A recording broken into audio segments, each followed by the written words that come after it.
Bonjour à tous pour retour sur ma chaîne. Alors aujourd'hui, deuxième partie du questionnaire, un guide d'apprentissage ou de révision, hein, peu importe comment vous l'appelez, concernant l'UE 1-2 de santé publique et économie de la santé. Donc, de nouveau, je vous laisse prendre connaissance des différentes questions, de faire pause pour essayer d'y répondre et on se retrouve pour la correction. À tout à l'heure.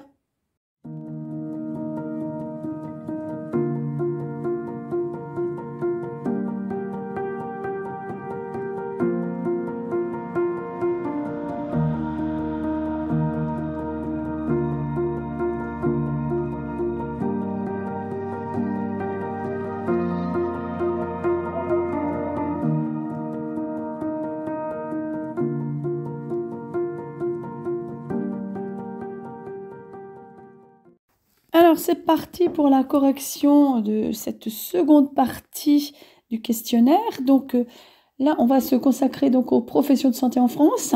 Question 1, définir la déontologie. C'est l'ensemble des valeurs, principes et règles de morale professionnelle qui s'appliquent à certaines professions, dont les professions de santé. Et les ordres professionnels, en particulier, sont chargés de faire respecter la déontologie. Deuxième question, définir numerus clausus. Eh bien, c'est la limitation impérative du nombre des étudiants admis au début d'une formation donnée à des fins de régulation des effectifs des professionnels correspondants, qui est appliquée en France depuis 1971 aux étudiants en médecine, puis étendue à l'ensemble des professions de santé. Et ce nombre est fixé chaque année par le ministère chargé de la santé. Alors, depuis la rentrée universitaire de 2021, le numerus clausus a été remplacé par un numerus apertus. Alors, la différence avec un numerus clausus, c'est que ce numerus apertus veut donner un nombre minimum d'étudiants, mais pas forcément en limiter le nombre. Et le chiffre donc est décidé par les universités en collaboration avec les agences régionales de santé, les ARS, qui, elles, connaissent les réalités du terrain. Pour autant, le numerus apertus sera choisi en fonction de la capacité d'accueil de l'université. Donc, il reste toujours un moyen sélectif à l'entrée des études de médecine. Question 3. Quelles sont les particularités de la démographie des professions de santé ? Eh bien, c'est la progression du nombre de professionnels de santé. L'ensemble des professions médicales et paramédicales a connu entre 2000 et 2005 notamment des taux de croissance qui ont été soutenus. C'est particulièrement vrai pour les professions paramédicales dont le taux de croissance annuel est supérieur à 3%, certaines dépassant même 5%. En revanche, il y a un net vieillissement pour certaines professions. Question 4. Définir un ordre professionnel. Alors, c'est une organisation propre à certaines professions réglementées, dont les professions de santé. On peut parler d'un groupement professionnel ayant une personnalité juridique auquel sont affiliés les membres de la profession et bénéficiant de prérogatives étatiques telles que le pouvoir réglementaire et le pouvoir disciplinaire. Question 5. Quelles sont les missions de l'Ordre des infirmiers créées à la suite de l'adoption de la loi numéro 2006-1668 du 21 décembre 2006 ? Alors, ces missions, ce sont le maintien des principes d'éthique, de moralité, de probité et de compétences indispensables à l'exercice de la profession. C'est l'élaboration du code déontologie, la gestion du tableau des infirmiers, le suivi de la démographie de la profession, la diffusion des règles de bonne pratique et il a également un rôle consultatif sur les textes législatifs et réglementaires concernant la profession. Question 6. Quelle est la problématique de l'avenir de la médecine générale ?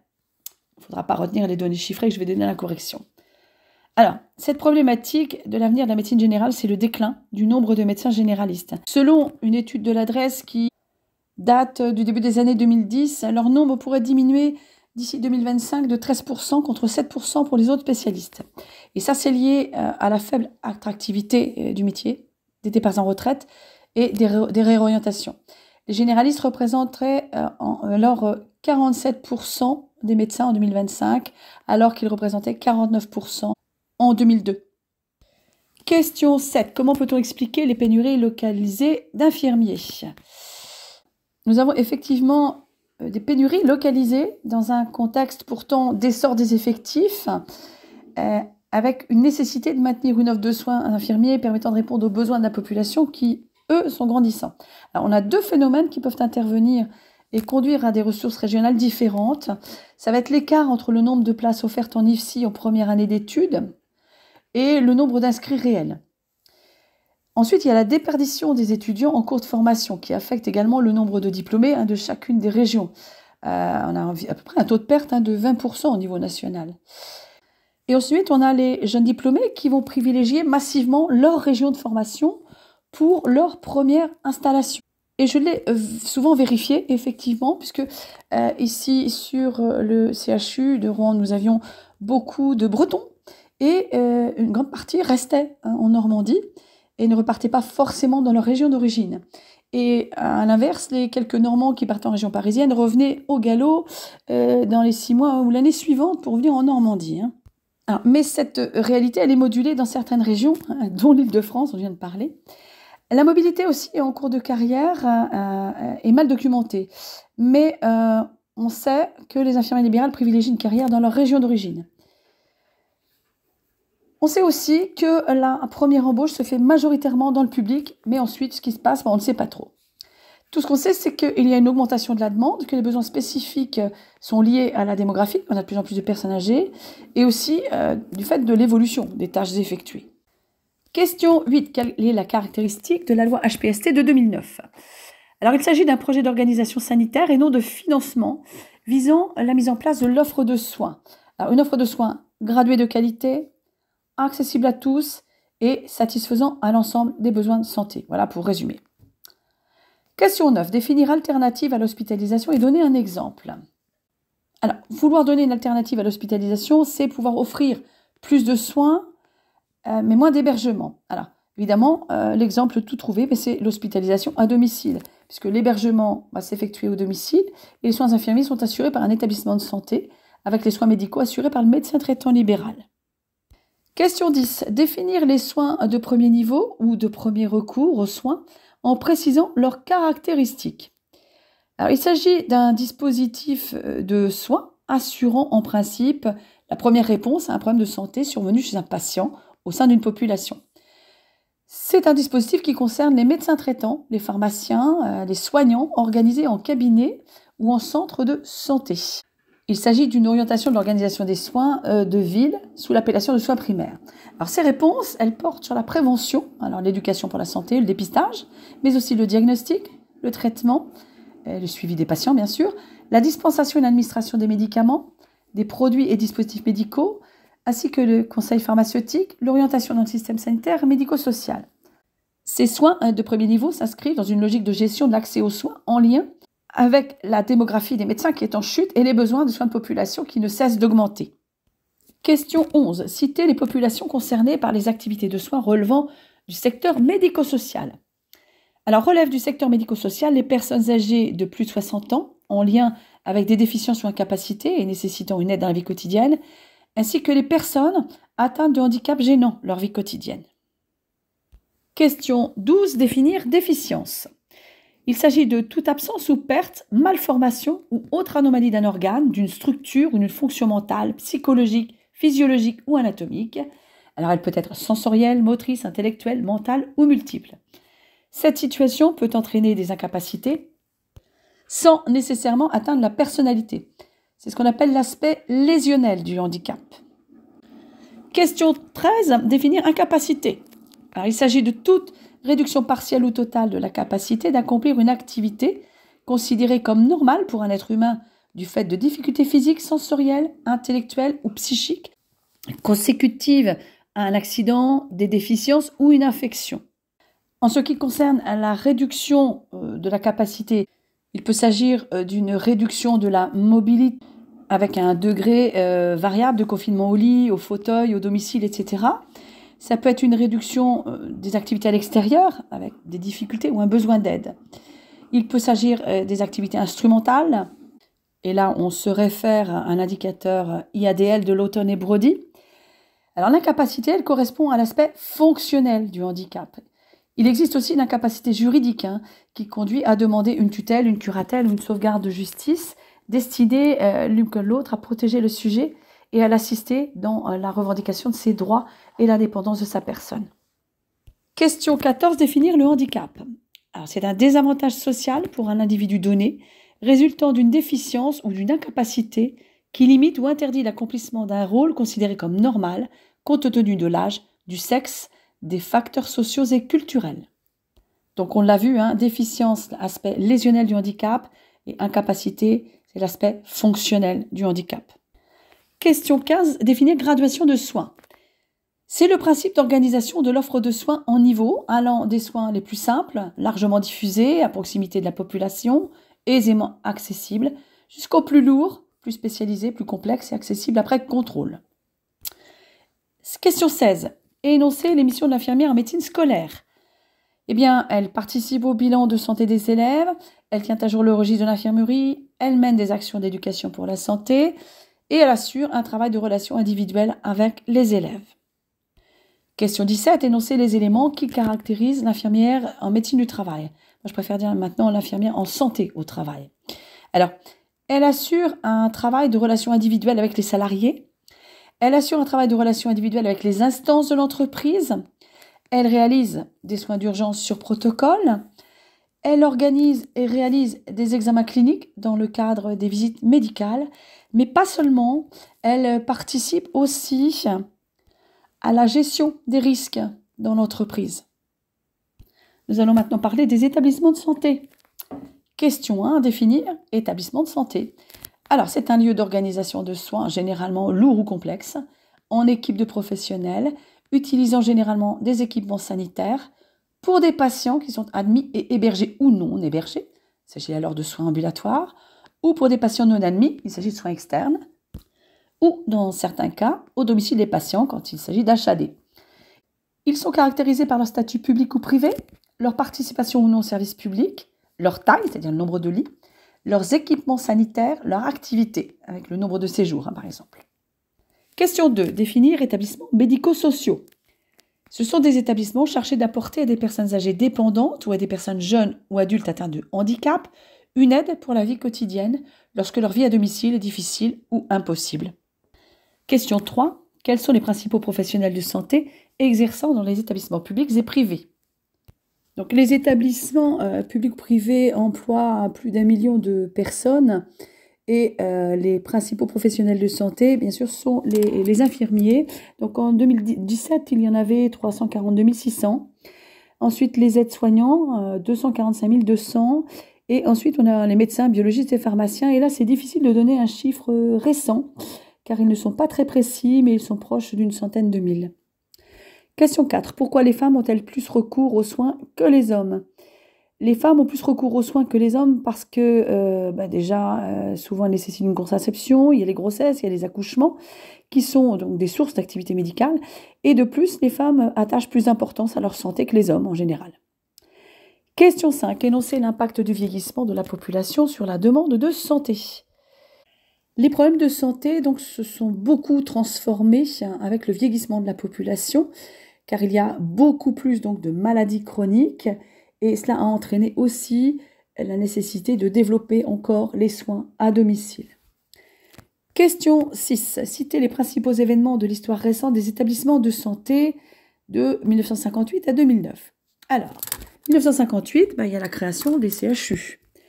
En 1970, la loi du 31 décembre portant réforme hospitalière qui détermine donc la mission de service hospitalier, qui évoque la carte sanitaire, fixe le nombre de lits et d'équipements lourds, où il est question aussi donc d'expérimentation de la gestion financière. C'est à partir de ce moment qu'apparaissent les notions de taux directeur en 1979 et de budget global en 1983.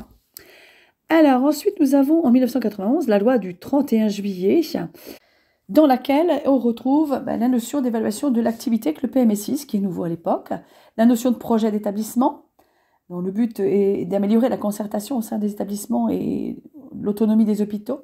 Apparaît aussi la logique contractuelle avec les contrats d'objectifs et de moyens. Ensuite apparaissent les ordonnances Juppé 1996, avec également la création des ARH et celle de l'ANAES, pour l'accréditation et la qualité, l'Agence nationale d'accréditation et d'évaluation en santé. Alors en 2002, c'est le fameux plan Mattei, le plan Hôpital 2007, avec l'histoire de la nouvelle gouvernance, la contractualisation externe et interne, donc externe avec la RH, externe avec les pôles et les comités directeurs, et la fameuse T2A, la tarification à l'activité. Enfin, 2009, c'est la loi du 21 juillet 2009 qui porte réforme de l'hôpital relative aux patients, à la santé et au territoire. Question 7. Citez les 4 classes d'activité des établissements de santé ou types de soins. Alors, les activités des établissements sont classées en activités de courte durée, qu'on appelle couramment MCO, médecine, chirurgie, obstétrique. Donc, on va retrouver là-dedans tout ce qui concerne la médecine et la chirurgie d'organes, bien sûr, et les séjours liés à la grossesse également. Ensuite, il y a les soins de suite et de réadaptation, les SSR, puis les soins de longue durée, et enfin l'hospitalisation à domicile. Question 8. Avec la loi HPST, le statut des établissements de santé a été clarifié. Quelle en est la particularité? Au niveau des établissements publics, il y a la création d'une catégorie unique de centres hospitaliers régional et ou universitaires, qui se substitue aux 2 catégories précédentes, où il y avait les centres hospitaliers et les hôpitaux locaux. Ensuite, au niveau des établissements participant au service public hospitalier, c'est la création du label des établissements de santé privés d'intérêt collectif. Question 9. Énoncez les activités des établissements de santé qui se développent actuellement en regard de l'évolution de la demande de soins. Alors, il y a le développement de l'hospitalisation à domicile, le développement de l'hospitalisation de jour ou de nuit en psychiatrie, le développement de la chirurgie ambulatoire, les coopérations entre les établissements et les concentrations des cliniques. Question 10. Quel est le mode de financement des établissements publics de santé? Eh bien, c'est la T2A que j'ai évoquée tout à l'heure, qui constitue le mode unique de financement pour les activités de médecine, chirurgie et obstétrique. Les ressources sont calculées à partir d'une mesure de l'activité produite en conduisant à une estimation des recettes. Et le prix de chaque activité est fixé chaque année par le ministre de la Santé. Question 11. Tarification à l'activité. Qu'est-ce que c'est? Eh bien, c'est le mode de financement des établissements de santé en France qui détermine leurs ressources en fonction de la nature et du volume de leur activité réalisée. Et là, on s'aperçoit que j'ai posé 2 fois la même question. Question 12. Citez les 2 modalités d'admission en établissement hospitalier en dehors de la psychiatrie et énoncez les caractéristiques de chacune d'elles. Alors, il y a d'abord ce qu'on appelle le séjour non programmé. C'est l'entrée directe dans un service ou aux urgences. Ensuite, on a le séjour programmé, et là, il s'agit d'un séjour qui est préparé, organisé, avec une durée de séjour connue, ou au moins approximativement, avec un problème de santé connu, des soins identifiés, et qui, logiquement, est plus efficient et d'un coût moins important. Question 13. Énoncer les missions d'une pharmacie à usage intérieur. Alors, ces missions, ce sont la gestion, l'approvisionnement, la préparation, le contrôle, la détention et la dispensation de dispositifs médicaux stériles et la gestion de la stérilisation et des fluides médicaux. Question 14. Quelles sont les personnes qui ont le plus recours à l'hospitalisation? Eh bien, c'est pas un scoop, ce sont les nouveau-nés, notamment au niveau de la naissance, bien sûr. Ensuite, ce sont les personnes du grand âge. Et puis, il y a les hommes aux environs de 50 ans qui présentent des conduites à risque. Question 15. Qu'est-ce que le programme de médicalisation des systèmes d'information, le fameux PMSI, et sur quoi est-il fondé? Alors, le PMSI, c'est un outil d'analyse de l'activité des établissements hospitaliers. Alors, il est fondé sur la nomenclature des groupes homogènes de malades, des GHM. Alors, l'homogénéité des GHM, elle résulte du regroupement des malades dont l'hospitalisation a donné lieu à des explorations et des traitements qui ont mobilisé le même type de ressources, des ressources de même ampleur. Question 16. Les établissements de santé mettent en place des dispositifs réglementaires appelés vigilance. Alors, énoncez les principes de ce système de vigilance, citez les 3 types de vigilance mis en place. Alors, les principes de ce système de vigilance, c'est le signalement de tout événement indésirable afin qu'il ne se reproduise pas, la surveillance sanitaire et l'alerte sanitaire. Et les 3 types de vigilance, ce sont l'hémovigilance, la matériovigilance et la pharmacovigilance. Question 17. Énoncez les missions de la Haute Autorité de Santé, l'HAS. Donc, les missions de la Haute Autorité de Santé, l'HAS, qui a remplacé en 2004 l'ANAS, créée en 1996. Ces missions, ce sont l'accréditation, de la certification, et la finalité, c'est d'améliorer la qualité et la sécurité des soins. Autre mission, c'est l'élaboration des recommandations et des références médicales et des conférences de consensus. Alors, par exemple, on a des recommandations pour la pratique clinique, en ce qui concerne le traitement de la lithèse biliaire ou un guide de bon usage des examens radiologiques, par exemple. Question 18. Pour apporter la preuve de leur préoccupation de la qualité, les professionnels de santé réalisent des audits de pratique. En quoi consiste un audit de pratique?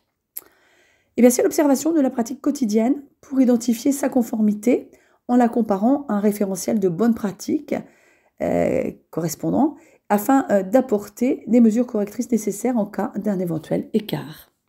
Question 19. Expliquer ce qu'est la gouvernance des établissements de santé. C'est tout simplement le processus qui permet de piloter l'établissement. Question 20. Énoncer les principaux droits des patients figurant dans la loi du 4 mars 2002. Alors déjà, c'est d'être informé sur son état de santé. Ensuite, c'est de considérer son avis lors des prises de décision qui concernent sa santé. Et ensuite, c'est le droit du patient de refuser des soins alors qu'il a connaissance de l'impact que cela peut avoir sur sa santé. Question 21. Citer les éléments qui caractérisent les soins ambulatoires. Alors, 1. Ce sont des soins assurés par les hôpitaux. Ensuite, qui permettent un suivi du patient tout en limitant la durée du séjour. Et enfin, qui permettent un suivi du patient tout en limitant la durée de l'hébergement. Question 22. Énoncer le terme qui correspond à un groupe de personnes qui ont en commun un ou plusieurs facteurs de risque qui les exposent à un problème de santé. Eh bien, c'est un groupe homogène de malades. Parlons un peu maintenant de parcours et de coordination des soins. Question 1. La mise en place du parcours de soins s'est effectuée dans un contexte particulier. Citez les éléments de ce contexte. Eh bien, le contexte a été les maladies chroniques qui génèrent une multiplicité d'intervenants avec une nécessité d'articuler les échanges d'informations. Ensuite, il y a eu aussi la spécialisation des professions de santé qui ont généré des progrès, mais aussi beaucoup de fragmentation.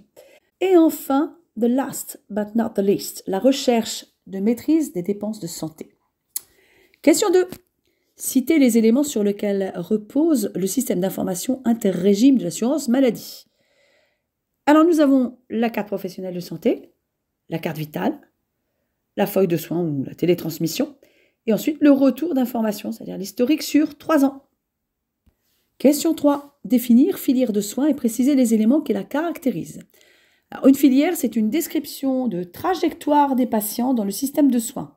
Et les éléments qui la caractérisent sont les lieux de passage, la nature et la quantité d'aide et de soins qui sont apportés à chaque niveau, et le temps et le coût de passage à chaque niveau. Question 4. Expliquer parcours de soins.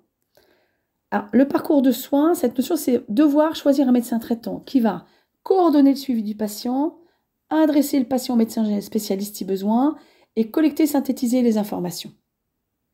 Question 5. Citer les situations dans lesquelles le principe du médecin traitant ne s'applique pas.